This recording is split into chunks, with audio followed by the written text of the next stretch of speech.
It's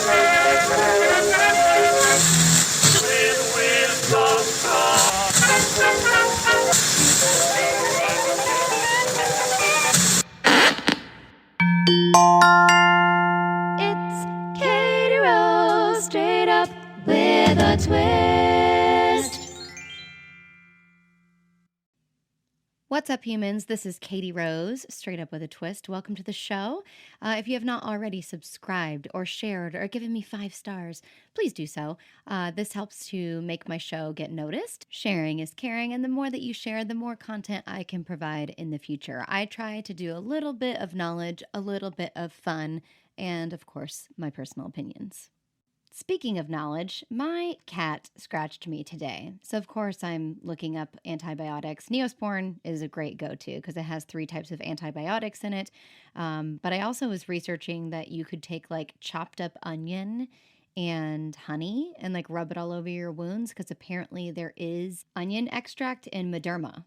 And the irony of that is while it might help your cat scratch wound, cats are actually super allergic to onions. So any kind of onions, red, white, shallots, pearl, leeks, chives, green onions, apparently they have, because of the N-propyl disulfide inside of it, it can actually ruin a cat's red blood cells, and it can lead to a condition known as Heinz body hemolytic anemia.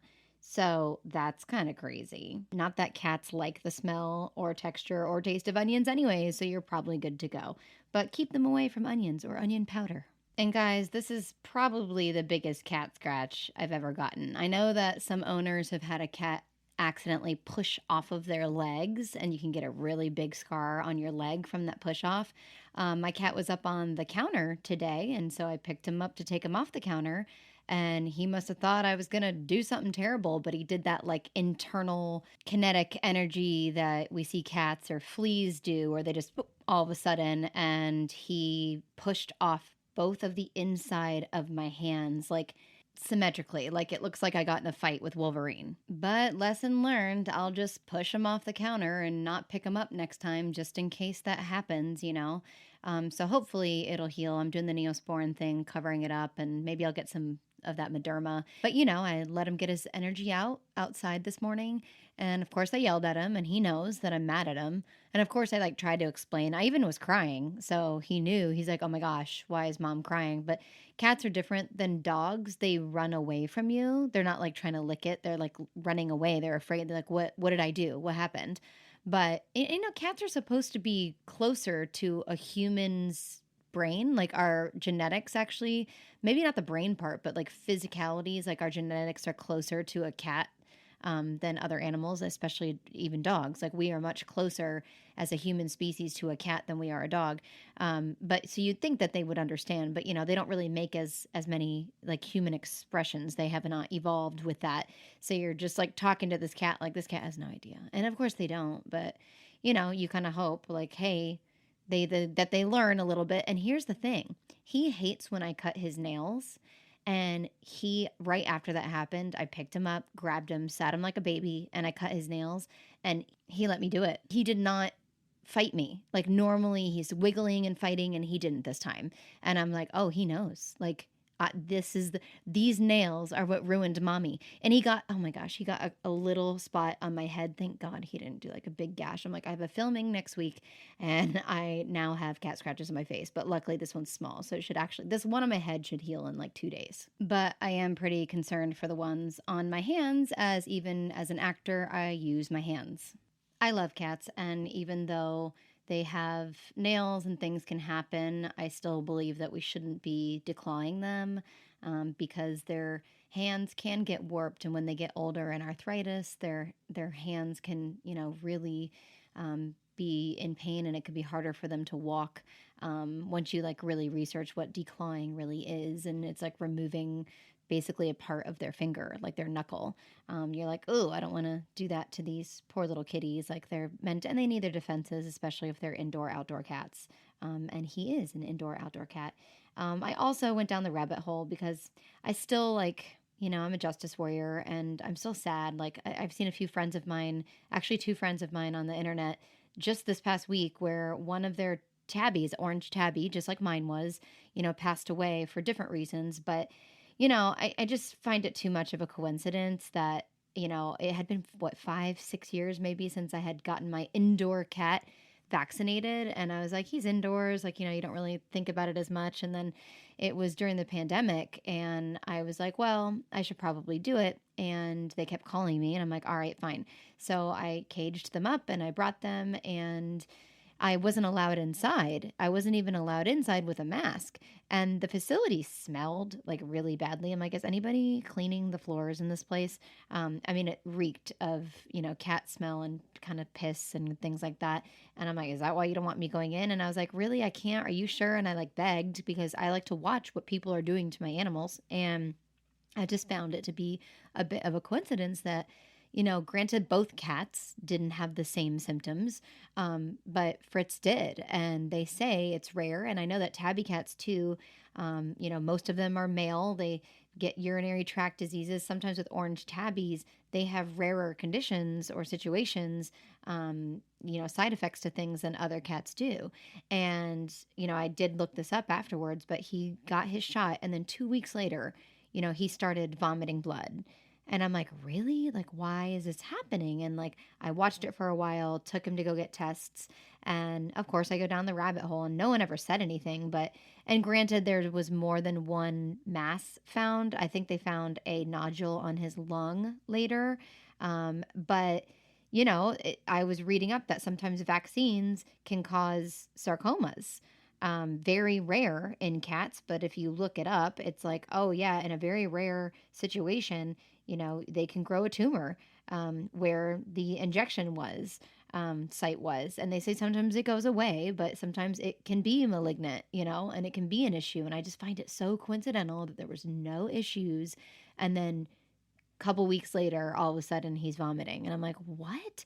And then we found, a mass. And I'm like, well, I don't know. And there's nothing I can do. I can't turn back time and be like, could you please maybe not inject him? Like, could you consider, like, cause it's so rare, of a thing to happen. So there's nothing I can do, but, I guess something to consider, and not to be all anti-vax, cause I'm not anti-vax at all, but like, I don't know, maybe something to talk over more closely with your vet.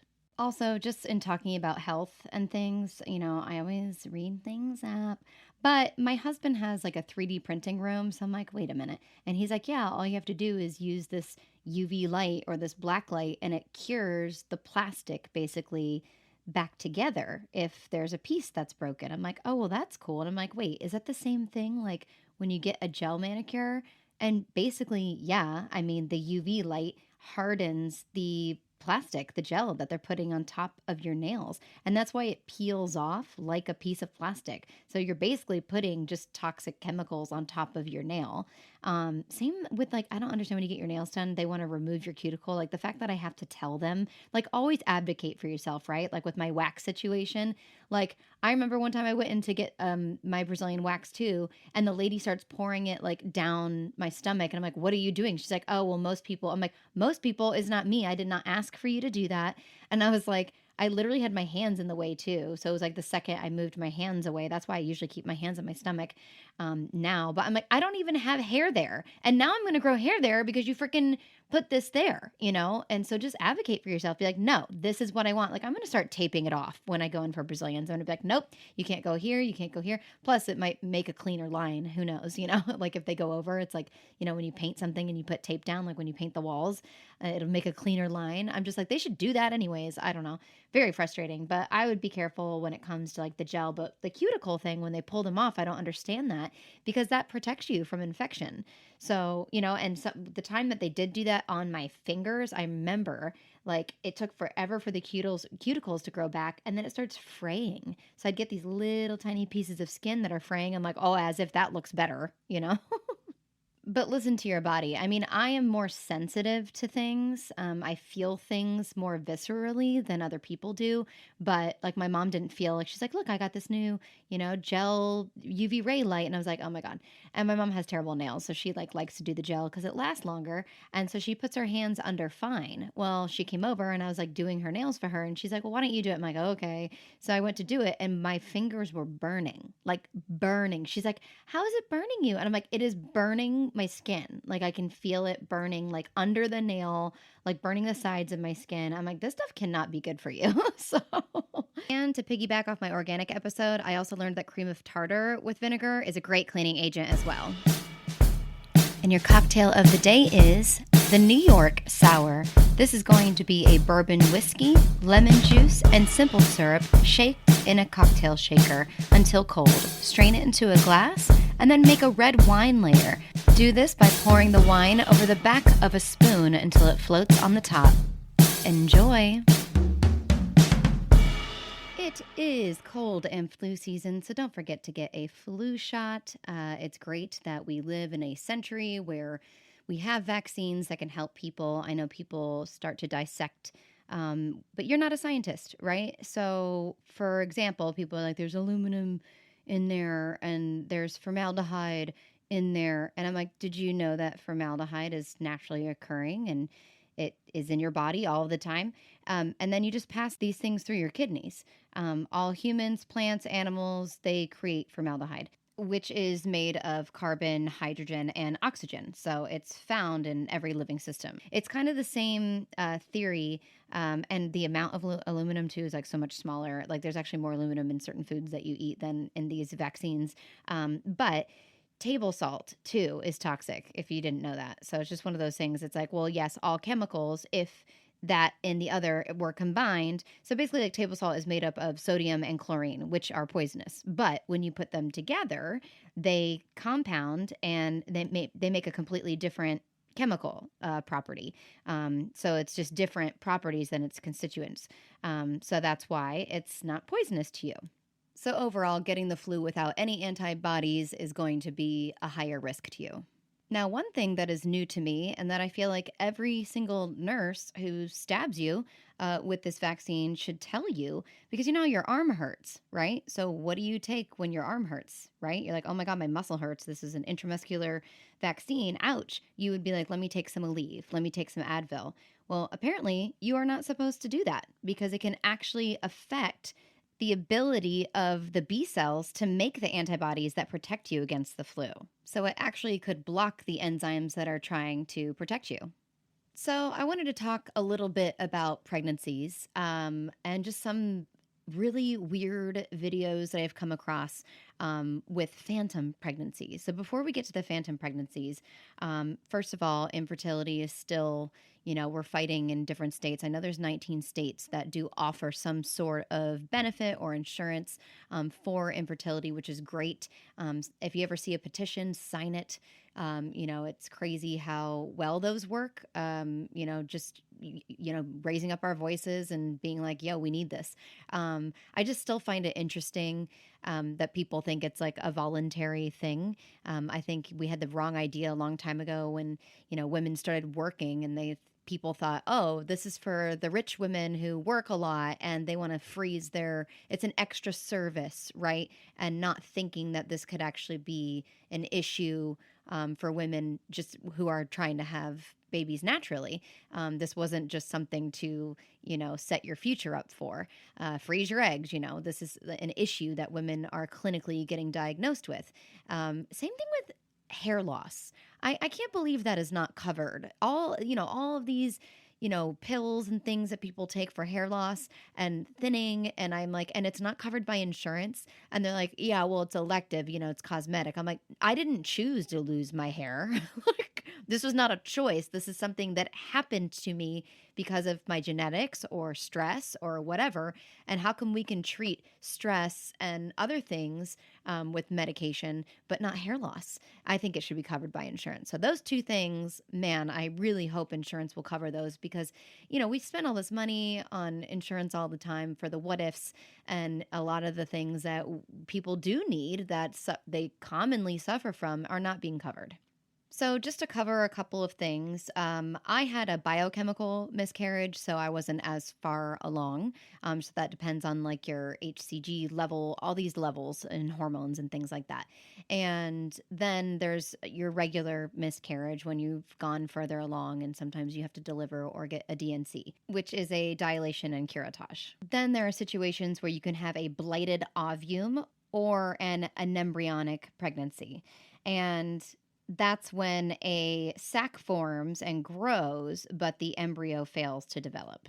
Then there are ectopic pregnancies, which are really sad and can be life threatening because sometimes the egg that is fertilized doesn't make it to the uterus and it can get stuck in your tubes.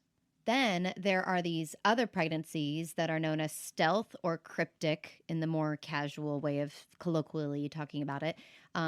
Cryptic pregnancies. And these are the stories of women that say, I didn't know I was pregnant until all of a sudden I'm going into labor. And sometimes the baby can get hidden like under your rib cage, like and close to your back. And so that's why people don't notice it or they think that they're bloating. Some people who take certain injection type birth controls and they're used to not having a period. I've actually heard a story from someone that mentioned that they still got periods. Now, I don't know what their normal periods were like. Maybe they had weird cycles originally, or they only got a period for like 2 or 3 days a month, and maybe what they were actually not, maybe they weren't actually having a period. Maybe they were spotting and having implantation bleeding. So that one is crazy in itself. And anyone who's been through something like that, those stories are just captivating. But then there's phantom pregnancies. And this one blew my mind because I came across, I don't know if it was a TikTok or whatever, some sort of video. And this woman is in the hospital and the baby, quote unquote, is moving around so viciously. It is moving her entire body. And this thing, it looks like there's a hand inside trying to punch its way out. It actually looks extremely like satanic. Like if you were to be, oh my gosh, this person needs an exorcism. Like this is insanity. This video, anyways. And so I was looking at the comments and then I came across someone being like, oh, she's having a phantom pregnancy. I'm like, right. But when you look at the definition of phantom pregnancies, a lot of that people, and there's, disagreements with this, but some of it can be affecting your pituitary gland. And it can be people like me, actually, who have suffered from miscarriages or loss or infertility. And we kind of convince ourselves, and by our powerful brain, we can actually convince ourselves and then create the hormones that would naturally produce themselves when you're pregnant. So then you can get all the symptoms of being pregnant and convince yourself. So a lot of doctors look at it like a mental disorder. But this woman was like full pregnant, like her whole stomach was like sticking out as if there was something in there. So then I had to deep dive into more research. Now, with a phantom pregnancy, you can take a pregnancy test and it would be negative. You could also get a sonogram, and there will not be a baby inside of you. Sometimes they say it's a physical condition, and an ovarian or pituitary tumor could be the cause of your elevated hormone levels and how big your abdominal gets, and the cause of missed periods. And others say, this could be a mental health condition due to depression and infertility struggles and things like that. But after this video I watched, this was not enough for me. I'm like, this is not conclusive. This is not. There has to be more to this. Now, some of the studies that were done say that pseudocyesis shares many endocrine traits with both polycystic ovarian syndrome and depressive disorder. But that doesn't mean that all pseudocyetic women suffer from PCOS. But they do take note that women with this have a increased sympathetic nervous system and a deficit in brain dopamine activity, which explains the depression. And I have seen some of these interviews, and some of them are suffering from a psychiatric break. And there have been women who said, I'm pregnant. I've been pregnant for 3 years now. There was a recent family that was supposed to be having quintuplets, and she wasn't actually pregnant. And a lot of these women too will go through severe weight gain and then actually end up getting diabetes.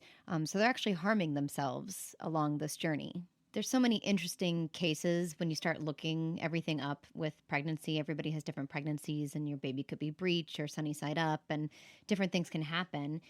There was one story of a woman whose baby had spina bifida, and they actually did a very serious surgery where they took the baby out, corrected its spine, and gave the baby surgery, and then put the baby back in for her to then deliver the baby. I'm like, what? Like, I've never heard of that in my life, and I couldn't believe the baby survived it all. Then there are births called en-caul births, and that's when you have a baby that's still in its protective amniotic fluid and in the sac. So I'm, and I know naturally, it would just you'd break your water and you have your baby, but most of the time you can go to the hospital and they will pierce it for you, and then that speeds up the delivery process. But in some rare cases, when the body's like, I'm ready to come out, and they haven't had time to do that, the baby will be fully delivered in its sac, and then they pierce it and take it off, and the baby is fine. I think the baby can survive like about 25 minutes. And I'm like, I wonder if that would actually feel better. Like, because the sac is round, so I feel like it would protect you and your, vagina on the way out. It would, help protect the sides of it, and maybe you'd have less tearing. I'm like, maybe we should be doing that instead. It's certainly more common to occur during a C-section, but there's also spiritual significance, that the baby will be lucky and, it came into the world protected, so it will be protected as it goes on its journey in the future. But just looking into it a little bit more, I'm like, why do we break the sack? Why don't we just instead of, I guess because it's going to break on its own eventually, like as you're pushing. But I mean, why force it? Like it should just come out how it comes out. And from what I'm reading, in a lot of ways, it does protect, especially if it is a early delivery. So if it's a preemie baby, it can help protect the baby as it comes out from, having any kind of pressure related trauma. It could protect a fetus from a cord prolapse. Sometimes the umbilical cord slips into the cervix in front or below the fetus where it can be squeezed. And it might help the fetus for the head becoming stuck, in the event of the cervix not being dilated enough. So I'm like, it sounds like it's only a good thing, because obviously as soon as the baby comes out, you just cut it open. So I'm like, maybe if I get to that point, I can be like, I was wondering if I end up in this hospital early and my water hasn't broken yet, could you like not do that? And let's just like see how it goes. Plus, it seems like women who have premature labor where their water breaks too early have a higher chance of infection or sepsis. So I'm like, well, if there's a possibility of that, then why not just keep the baby in the sac as long as you can? I understand it's to induce labor and speed up the process, and typically you'd be in the hospital by then. And they say you basically have a 24-hour window before any risks like brain damage to the babies because of a lack of oxygen. So I'm like, why is it so important that we're poking it then? Like, just leave it alone and let it come out how it's going to come out.